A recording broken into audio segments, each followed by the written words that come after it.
2012 میں sandy ہوک elementary school میں 27 ہلاکتیں ہوئیں جن میں زیادہ تر بچے تھے۔ 2016 میں اورلینڈو کے پلس نائٹ کلب کی فائرنگ میں 49 افراد ہلاک ہوئے جو LGBTQ+ کمیونٹی کے اوپر ایک ٹارگیٹڈ حملہ تھا، ہدفی حملہ تھا۔ سب سے مہلک بڑے پیمانے پر فائرنگ 2017 میں لاس ویگس کے ایک کانسرٹ میں ہوئی جہاں اسٹیفن پڈاک نے 58 افراد کو ہلاک کیا۔ حالیہ واقعات میں 2018 کا پارکلینڈ ہائی اسکول شوٹنگ جس میں 17 افراد ہلاک ہوئے اور 2022 کا یوالڈے ایلیمنٹری اسکول شوٹنگ جس میں کہ 21 افراد ہلاک ہوئے۔ 2025 تک مارس جونز ڈیٹا بیسز جو اس کی تحقیق کے مطابق 1982 سے لے کے اب تک وہ کہتے ہیں کہ 140 سے زیادہ بڑے پیمانے کی فائرنگز جس میں کہ 4 یا 4 سے زیادہ افراد ہلاک ہوئے ہیں وہ رجسٹرڈ ہو چکی ہیں۔ اب آئیے ذرا دیکھ لیتے ہیں کہ ان واقعات میں جو گن وائلنس کے واقعات ہیں یا جو گنز سے ریلیٹڈ زخمی کتنے لوگ ہوتے ہیں، کتنے لوگ ہلاک ہوتے ہیں، اس کی اعداد و شمار کے اوپر کچھ بات کر لیتے ہیں۔ 2023 میں امریکہ میں تقریباً 47,000 افراد بندوق کی وجہ سے، گنز سے متعلقہ زخموں کی وجہ سے ہلاک ہوئے ہیں، جو پچھلے سالوں کے مقابلے میں قدرے کم ہے لیکن پھر بھی 3 دہائیوں کی بلند ترین سطح کے قریب ہے۔ ان میں سے تقریباً 58% خودکشی، 38% قتل یعنی ہوموسائڈز اور 1% حادثاتی تھے۔ 2020 میں صرف قتل کی وجہ سے تقریباً 13,620 اموات بندوق کی وجہ سے ہوئیں، جن میں سے 59% معاملات میں ہینڈ گنز شامل تھیں۔ روزانہ تقریباً 125 افراد بندوقوں کی وجہ سے، گنز کی وجہ سے ہلاک ہوتے ہیں اور 200 سے زائد زخمی ہوتے ہیں۔ 1993 سے 2023 تک غیر مہلک بندوق کے حملوں کی شرح فی 1000 افراد 7.3 سے کم ہو کر 2.0 ہو گئی۔ ایک ڈیٹا بیس کے مطابق 1966 سے 2025 تک بڑے پیمانے پر فائرنگ کی تعداد جو ہے وہ 502 تھی۔ گن وائلنس آرکائیوز کی ابتدائی 2025 کے اعداد و شمار سے پتہ چلتا ہے کہ سال بسال اموات میں 866 اور زخمیوں میں 1901 کی کمی ہوئی ہے اور بڑے پیمانے پر فائرنگ کی سطح کووڈ سے پہلے کی سطح پر واپس آ رہی ہے۔ اب آئیے اس پہ بھی ذرا نظر ڈال لیں کہ جو اسکولوں اور تعلیمی اداروں میں جو گن وائلنس کے واقعات ہیں وہ ان کی ہسٹری کیا ہے اور ان کے کچھ جو چیدہ اس طرح کے حملے ہوئے ہیں ان کے اوپر بات کر لیتے ہیں۔ اسکولوں میں جو فائرنگ ہے، گنز کی جو وائلنس ہے، بندوق کی فائرنگ ہے، اس کے واقعات کم از کم 1764 سے ہو رہے ہیں، لیکن جدید ٹریکنگ اکثر 1966 سے شروع ہوتی ہے۔ 1997 سے 2022 تک واقعات اپنی بلند ترین سطح پر پہنچ گئے۔ بڑے پیمانے پر اسکول فائرنگز میں اضافہ ہوا۔ ایوری ٹاؤن نے 2013 سے اب تک اسکول کے احاطے میں 1600 سے زائد بندوق کی فائرنگ کے واقعات کو ٹریک کیا ہے، جن میں حادثاتی طور پر چلنے والی گولیاں اور حملے شامل ہیں۔ 2023 سے 2024 میں national centre for education statistics نے اسکولوں میں متغیر تشدد سے متعلق اموات کی اطلاع دی ہے، حالانکہ درست اعداد و شمار تعریف کے لحاظ سے مختلف ہو سکتے ہیں۔ روزانہ 12 بچے گن وائلنس کا شکار ہوتے ہیں۔ مجموعی بندوق تشدد کا تقریباً 1% ہے، لیکن اس کے گہرے اثرات ہیں۔ اہم مثالیں کولمبائن 1999، سینڈی ہوک 2012، پارکلینڈ 2018، یوالڈے 2022 ہیں جو تعلیمی تربیات میں سینکڑوں اموات اور زخمیوں کا باعث بنے ہیں۔ اب آئیے ذرا دیکھ لیتے ہیں کہ یہ جو واقعات ہیں گن وائلنس کے اور گن شوٹنگز کے، ان میں نوعمر شوٹرز یا ٹین شوٹرز یا ینگ شوٹرز جو ہیں ان کی انوالومنٹ کس طریقے سے رہی ہے۔ بہت سے جو بڑے پیمانے کی شوٹرز ہیں خاص طور پر سکولز میں وہ نوعمر یا جوان بالغ ہوتے ہیں، ینگ اڈلٹس ہوتے ہیں، جن کے پاس خاندانی بندوقوں تک رسائی ہوتی ہے۔ 1966 سے اب تک اسکول کے شوٹرز کی ایک نمایاں تعداد نے منفی بچپن کے تجربات جیسے کہ بدسلوکی یا صدمے کا سامنا کیا ہوتا ہے۔ وائلنس پروجیکٹ نوٹ کرتا ہے کہ بڑے پیمانے پر شوٹرز اکثر صدماتی بچپن سے گزرتے ہیں۔ اسکول کے شوٹرز اکثر 18 سال سے کم عمر ہوتے ہیں اور گھر سے بندوق حاصل کرتے ہیں۔ مثال کے طور پر کولمبائن کے 17 سالہ مرتکب اور پارکلینڈ کے 19 سالہ شوٹر ہیں۔ اعداد و شمار کے مطابق جو گنز ہیں یہ بچوں اور نوعمروں کی اموات کی سب سے بڑی وجہ ہے۔ اس میں شوٹرز بھی شامل ہیں اور جن کو مارا جاتا ہے وہ بھی شامل ہیں۔ تاہم نوعمروں کی طرف سے بڑے پیمانے پر فائرنگ مجموعی بندوق تشدد کا ایک چھوٹا سا حصہ ہے۔ جو اوورآل گن وائلنس ہے اس کا یہ ایک چھوٹا سا سب سیٹ ہے، چھوٹا سا پارٹ ہے، ایکچولی تو بہت زیادہ ہے۔ بڑے پیمانے پر شوٹرز کی نسلی آبادیات تقریباً امریکی آبادی کی عکاسی کرتے ہیں۔ اسکول کے سیاق و سباق سے ہٹ کر نوعمروں کی زیادہ نمائندگی نہیں ہے۔ اب آئیے دیکھ لیتے ہیں کہ سالوں کے دوران بندوق کے تشدد کے رجحانات کیا رہے ہیں، جو گن وائلنس ہے اس کا ٹرینڈ کیا رہا ہے۔ بندوق کے تشدد کے رجحانات مخلوط نمونوں کو ظاہر کرتے ہیں۔ مجموعی طور پر بندوق سے اموات کی شرح 1999 میں فی 1,00,000 افراد 10.3 سے بڑھ کر 2018 میں 11.9 ہو گئی تھی۔ 2023 میں تقریباً 47,000 اموات کے عروج پر پہنچ کر قدرے کم ہوئی۔ غیر مہلک شکار کی شرح تقریباً 1993 سے 2023 تک 72% کم ہوئی ہے۔ 2019 سے 2020 تک وبائی امراض کی وجہ سے قتل 35% بڑھ گئے، لیکن شہری بندوق قتل یعنی کہ جو سٹی گن ڈیتھس ہیں اس کی وجہ سے 1995 سے 1996 تک 11.3% کم ہوئے ہیں، جو ایک تاریخی معیار ہے۔ اور حالیہ اعداد و شمار میں اتار چڑھاؤ دکھائی دیتا ہے۔ خودکشی جو بندوق کی اموات کا نصف سے زیادہ حصہ ہے، خطرناک طور پر بڑھ رہی ہے۔ غیر ارادی اموات 2018 تک فی 1,00,000 افراد تقریباً 0.15 تک کم ہوئی ہیں۔ پچھلی دہائی 2013 سے 2021 میں بڑے پیمانے پر فائرنگ بڑھ گئی، حالانکہ سخت بندوق قوانین کم اموات سے منسلک ہیں۔ ابتدائی 2025 کے اعداد و شمار سال بسال اموات اور زخمیوں میں کمی کی بتدریج نشاندہی کر رہے ہیں۔ گن وائلنس کی ریزنز کیا ہوتے ہیں جی؟ وجوہات کثیر جہتی ہیں۔ بندوقوں تک آسان رسائی ہے، بشمول قانونی جو ہینڈ گنز ہیں، اور اس کے علاوہ عوامی طور پر اس کو لے کے جانے کی اجازت ہے، تنازعات کو بڑھاتے ہیں اور پھر اس کو مہلک بنا دیتے ہیں اگر کوئی تنازع زیادہ شدت اختیار کر جائے۔ اس کے علاوہ معاشی عدم مساوات ہے، غربت ہے، جغرافیائی تفاوت ہے، مثال کے طور پر شہری علاقے ہیں، پھر نسلی عوامل بھی اس میں کردار ادا کرتے ہیں۔ سیاہ فام افراد پولیس کی فائرنگ اور قتل سے غیر متناسب طور پر متاثر ہوتے ہیں۔ اس کے علاوہ چائلڈ ٹراما ہے جسے بچپن کا صدمہ کہتے ہیں، پھر ڈومیسٹک وائلنس ہے جس کو گھریلو تشدد کہتے ہیں، پھر کمیونٹی تشدد ہے۔ اس کی نمائش خاص طور پر نوجوانوں کی شمولیت کے لیے اہم خطرے کے عوامل ہیں۔ پھر دماغی صحت کچھ معاملات جیسے خودکشیوں میں کردار ادا کرتی ہے، لیکن قتل کے لیے بنیادی محرک نہیں ہے۔ اس کی بجائے سماجی بدامنی، میڈیا کی سنسنی خیزی، سوشل میڈیا کا اپنا ایک رول ہے، اس کی وجہ سے بھی بعض کا چیزیں ٹریگر ہوتی ہیں۔ منشیات کی منڈیاں ہیں اور قانون نافذ کرنے والے اداروں کے ساتھ کشیدہ تعلقات خطرات کو بڑھاتے ہیں۔ وبائی امراض سے متعلق عوامل جیسے تنہائی اور معاشی دباؤ نے بھی 2020-21 میں کیسز میں بہت اضافہ کر دیا تھا۔ ستمبر 2025 تک موجودہ صورتحال کیا ہے جناب؟ ستمبر 2025 تک امریکہ میں بندوق کا تشدد کووڈ-19 کے دور کے عروج کے بعد کمی کے آثار دکھا رہا ہے، حالانکہ یہ اب بھی ایک اہم عوامی صحت کا مسئلہ ہے۔ سال بہ سال اعداد و شمار پچھلے سالوں کے مقابلے میں مجموعی واقعات میں کمی کی نشاندہی کرتے ہیں۔ مثال کے طور پر 2025 میں بندوق کے تشدد کی شرح میں کمی آئی ہے۔ 2024 میں پہلے یہ دیکھی گئی تھی اور اب مزید کمی آئی ہے، تو یہ کمی کی عکاسی کرتا ہے۔ بڑے شہروں میں سنگین حملوں میں 5%، بندوق کے حملوں میں 4% اور دیگر تشدد آمیز جرائم میں اسی طرح کی کمی ہوئی ہے۔ بڑے پیمانے پر فائرنگ جن کی تعریف یعنی کہ 4 یا اس سے زیادہ افراد جس میں زخمی ہوئے ہوں، ان کو قریب سے ٹریک کیا جا رہا ہے۔ CNN کے وسط 2025 تک کے اعداد و شمار سے پتہ چلتا ہے کہ وہ پچھلے سالوں کے مقابلے میں قدرے کم شرح پر ہو رہے ہیں، حالانکہ سال کے آخر کے بعد ہی درست اعداد و شمار ہمیں میسر ہو سکیں گے۔ 2023 میں فی 1,00,000 افراد 13.7 اموات تھیں، جو 2022 میں 14.2 سے کم ہوئی ہیں، اور ابتدائی 2025 کے اشارے مسلسل اعتدال کی طرف اشارہ کر رہے ہیں۔ تاہم حالیہ تجزیوں کے مطابق مسیسپی، لوئیزیانا اور نیو میکسیکو جیسی ریاستیں فی کس بندوق کے تشدد کی بلند شرح کی اطلاع دیتی ہیں۔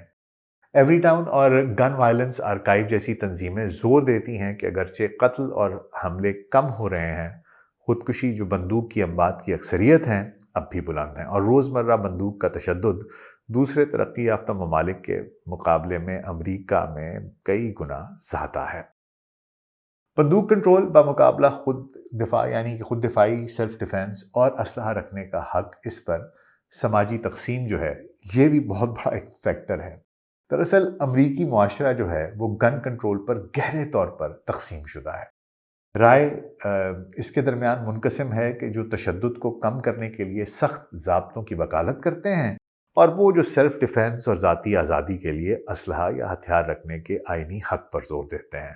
2024 کے پیو سروے کے مطابق 58% امریکی بالغ سخت بندوق قوانین کے حق میں ہیں، 26% موجودہ قوانین کو مناسب سمجھتے ہیں، اور 15% کم سخت ضابطوں کی حمایت کرتے ہیں۔ یہ تقسیم اکثر اس بحث میں ظاہر ہوتی ہے کہ کیا بندوق کی ملکیت قانون پسند شہریوں کو خود کی حفاظت یعنی کہ سیلف ڈیفینس کی اجازت دے کر سیکیورٹی بڑھاتی ہے، یا غلط استعمال کی سہولت دے کر خطرات کو بڑھاتی ہے؟ بالغ اس سوال پر برابر منقسم ہیں۔ تقریباً نصف کا خیال ہے کہ بندوق سیکیورٹی کو کم کرتی ہیں، اور نصف کا خیال ہے کہ وہ روک تھام کے ذریعے سیکیورٹی بڑھاتی ہیں۔ بندوق کے حقوق کے حامی خود دفاعی کو بندوق کی ملکیت کی بنیادی وجہ کے طور پر اجاگر کرتے ہیں۔ حالیہ سروے میں 88% بندوق مالکان جرائم سے تحفظ کا حوالہ دیتے ہیں۔ ناقدین تاہم اعداد و شمار کی طرف اشارہ کرتے ہیں کہ بندوق خود دفاعی میں کامیابی سے شاذ و نادر ہی استعمال ہوتی ہے، اور تنازعات کو بڑھا سکتی ہے۔ یہ دلیل دیتے ہیں کہ نرم قوانین تشدد کی بلند شرح میں حصہ ڈالتے ہیں۔ حالیہ واقعات جیسے نمایاں فائرنگ اس نے ان تناؤ کو بڑھایا ہے۔ اصلاحات کے مطالبات دوسری ترمیم کے حقوق پر تجاوزات کے خدشات سے ٹکرا رہے ہیں۔ اب اسی وجہ سے ایک جو کنزرویٹیوز اور لبرلز کی جنگ ہے، قدامت پسندوں کی اور لبرل کی، یہ ایک بحث چلتی رہتی ہے، اور یہ بہت سیریس ڈیوائیڈ ہے۔ اس موضوع کے اوپر بھی، گن کنٹرول کے اوپر بھی ایک ڈیوائیڈ ہے۔ بندوق کنٹرول کی بحث بڑی حد تک سیاسی نظریات کے ساتھ بھی ہم آہنگ ہے، جو قدامت پسندوں کو لبرلز کے مقابلے میں ایک دیرینہ سیاسی تنازع میں کھڑا کرتی ہے۔ قدامت پسند یا کنزرویٹیوز، جن کی نمائندگی اکثر NRA جیسے گروپ کرتے ہیں، بندوق کی ملکیت کو خود انحصاری، شکار کی روایت اور حکومتی زیادتی یا جرائم سے تحفظ سے منسلک ایک ضروری انفرادی حق سمجھتے ہیں۔ وہ استدلال کرتے ہیں کہ بندوق کنٹرول کے اقدامات آزادیوں پر تجاوزات کرنے کے مترادف ہیں، اور دماغی صحت یا مجرمانہ رویوں جیسے بنیادی وجوہات کو حل کرنے میں ناکام رہتے ہیں۔ جیسا کہ حالیہ واقعات میں ان کے بعد تجاویز کی مخالفت میں دیکھا گیا۔ اس کے برعکس لبرل سخت ضابطوں کی حمایت کرتے ہیں، جیسے کہ عالمگیر پس منظر کی جانچ، حملہ آور ہتھیاروں پر پابندی اور ریڈ فلیگ قوانین، اس ثبوت کا حوالہ دیتے ہوئے کہ سخت بندوق قوانین والی ریاستیں کم انبات کا تجربہ کرتی ہیں۔ یہ تقسیم 2025 میں پروجیکٹ 2025 کے گرد بحثوں میں اجاگر ہوئی، جو ایک قدامت پسند پالیسی کا بلو پرنٹ ہے جو بندوق تک رسائی کو بڑھانے کی وکالت کرتا ہے، جو تشدد کے جواب میں ڈیموکریٹس کی بندوقوں کو محدود کرنے کی کوشش کے برعکس ہے۔ تاہم تمام ڈیموکریٹس یکساں طور پر سخت بندوق کنٹرول کی حمایت نہیں کرتے۔ دیہی یا سوئنگ اضلاع میں کچھ ہچکچاہٹ دیکھنے میں آتی ہے، جو پارٹی کے اندر باریکیوں کو اور جو ڈفرینسز ہیں ان کو ظاہر کرتا ہے۔ کیپٹل میں بحث اب بھی پولرائز ہے، جامع اصلاحات پر دو طرفہ ترقی کم ہے۔ اب جو ہیٹ کرائمز ہیں وہ اس کے اندر کتنے بڑے کنٹریبیوٹرز ہیں، جو نفرت انگیز جرائم ہیں، آئیے وہ بھی دیکھ لیتے ہیں۔ نفرت انگیز جرائم کے بڑھنے کے ساتھ خود دفاعی میں بندوقوں کا کردار دوبارہ توجہ کا مرکز بن گیا ہے، حالانکہ ان کی ضرورت اور تاثیر پر آراء مختلف ہیں۔ نفرت انگیز جرائم کے واقعات پچھلی دہائی میں دگنے ہو کر 2024 میں 11,679 تک پہنچ گئے ہیں، جن میں سیاہ فام 2015 سے 81%، جو آپ کے جیوز ہیں، یہودی ہیں، 2012% اضافہ، LGBTQ+ کمیونٹیز مجموعی طور پر 110% اضافہ، ان کو نشانہ بنایا گیا ہے۔ اس کے علاوہ مذہب کی بنیاد پر 2024 میں نسلی آبائی تعصبات 53% واقعات، مذہب 23.5، اس میں کہ ایک بہت بڑا فیکٹر اسلاموفوبکس کا ہے، اور اسلام جو مسلمان ہیں ان کو ٹارگٹ کیا جاتا ہے۔ اس کے علاوہ جنسی رجحان 17.2% کا باعث بنے، کچھ استدلال کرتے ہیں کہ کمزور گروہوں کے لیے ذاتی بندوق نفرت انگیز حملوں کو روکنے کے لیے اہم ہے، خاص طور پر ان علاقوں میں جہاں پولیس کا رد عمل تاخیر کا شکار ہوتا ہے، کیونکہ بندوق بغیر چلائے تحفظ کا ذریعہ بن سکتی ہے۔ سالانہ 10,300 سے زائد نفرت انگیز جرائم میں بندوق شامل ہوتی ہے، جو متاثرہ کمیونٹیز میں خوف کو بڑھاتا ہے۔ تاہم دوسرے یہ کہتے ہیں کہ بندوق تک آسان رسائی نفرت انگیز تشدد کو بڑھاتی ہے، کیونکہ یہ مرتکبین کو مسلح کرتی ہے اور خود دفاعی استعمال شاذ و نادر اور اکثر غیر مؤثر ہوتے ہیں۔ اس کی بجائے نفرت انگیز جرائم کے مجرموں پر بندوق کی ملکیت پر پابندی خطرے کو مزید کم کر سکتی ہے۔ اعداد و شمار سے پتہ چلتا ہے کہ اگرچہ تحفظ کے لیے بندوق کی ملکیت بڑھ گئی ہے، لیکن یہ نفرت انگیز جرائم کے سیاق و سباق میں شکار کی شرح کو مسلسل کم کرنے سے منسلک نہیں ہے۔ اب آئیے ذرا تھوڑا سا اس کا تجزیہ کر لیتے ہیں اور آگے کا کچھ راستہ جانے سے پہلے آپ کو تجویز کیے دیتے ہیں جو میری سمجھ میں آتا ہے۔